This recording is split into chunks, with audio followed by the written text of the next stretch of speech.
சமீபத்துல நிறைய செய்திகள் உயிரிழப்பு சம்பந்தமா வருது. அதுவும் நடனம் ஆடிட்டு இருக்கும்போதே உயிரிழக்கிறாங்கன்ற நிறைய செய்திகளை பார்க்கிறோம். இதுக்கெல்லாம் காரணம் என்ன? இன்றைய குட்டி நியூஸ்ல பார்க்கலாம்.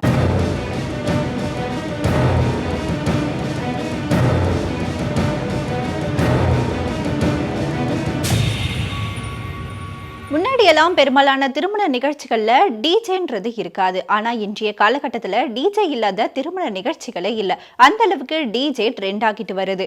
ஆனா இந்த டிஜே போட்டு டான்ஸ் ஆடிட்டு இருக்கும் போதே நிறைய பேர் உயிரிழக்கிறாங்க அப்படின்ற செய்திகளும் இப்ப அதிகமாகிட்டு வருது. இதுக்கெல்லாம் காரணம் என்னன்னு ஜெர்மனியில இருக்க மெயின்ஸ் பல்கலைக்கழக மருத்துவ மையம் ஒரு ஆய்வு நடத்தியிருக்காங்க. இந்த ஆய்வுல இளைஞர்கள்ல இருந்து பெரியவங்க வரைக்கும் ஒரு 15,000 பேர்கிட்ட ஆய்வு மேற்கொண்டிருக்காங்க. இந்த ஆய்வின் முடிவுல அவங்க என்ன சொல்லியிருக்காங்கன்னா, டிஜேவா இருந்தாலும் சரி, இல்லைன்னா ஒலிபெருக்கி மூலியமா வர சத்தமா இருந்தாலும் சரி, ஒரு வரம்ப மீறி போனா அது மனிதர்களுக்கு ரத்த அழுத்தம், மன அழுத்தத்தை ஏற்படுத்தும்னு சொல்லியிருக்காங்க. அதே போல இந்த ஒலி மனிதர்களுடைய இதய துடிப்புக்கு பாதிப்பை ஏற்படுத்தும்னு சொல்லியிருக்காங்க.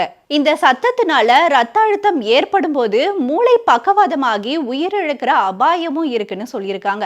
இதே போல கர்ப்பிணி பெண்கள் இந்த சத்தத்தை அதிகமா கேட்க கூடாது. ஏன்னா அவங்களுக்கும் இது ஆபத்தை ஏற்படுத்தும், அவங்க வயிற்றுல இருக்க குழந்தைக்குமே இது ஆபத்தை ஏற்படுத்தும்னு அந்த ஆய்வறிக்கையில சொல்லியிருக்காங்க. 100 டெசிமலுக்கு மேல இந்த ஒலியை நம்ம நீண்ட நேரம் கேட்டுக்கிட்டே இருந்தோம்னா அது பெரியவங்களுக்கும் சரி, குழந்தைகளுக்கும் சரி நிரந்தரமா காது கேட்காம போகிறதுக்கான அபாயமும் ஏற்படும்னு அந்த ஆய்வறிக்கையில சொல்லியிருக்காங்க.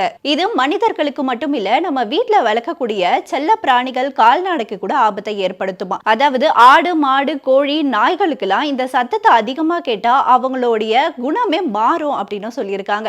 சமீபத்துல ஹைதராபாத்ல நடந்த ஒரு திருமண நிகழ்ச்சியில டிஜே சத்தம் அதிகமா போட்டதுனால அதுக்கு அருகில இருந்த ஒரு கோழி பண்ணையில 100 கோழிகள் இறந்திருக்கிறதா புகார் அளிச்சிருக்காங்க.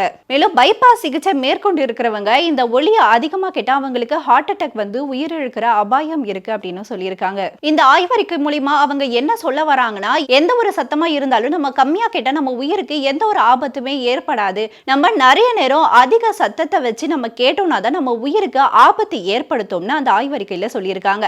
நம்மளுடைய உடம்ப நம்ம பார்த்துக்கணும்னா நம்ம தான் அதற்கு ஜாக்கிரதையா இருக்கணும்னு அந்த பல்கலைக்கழகம் மூலியமா சொல்லியிருக்காங்க. இதே போல வேற ஒரு இன்ட்ரெஸ்டிங்கான குட்டி நியூஸ்ல நான் உங்களை சந்திக்கிறேன்.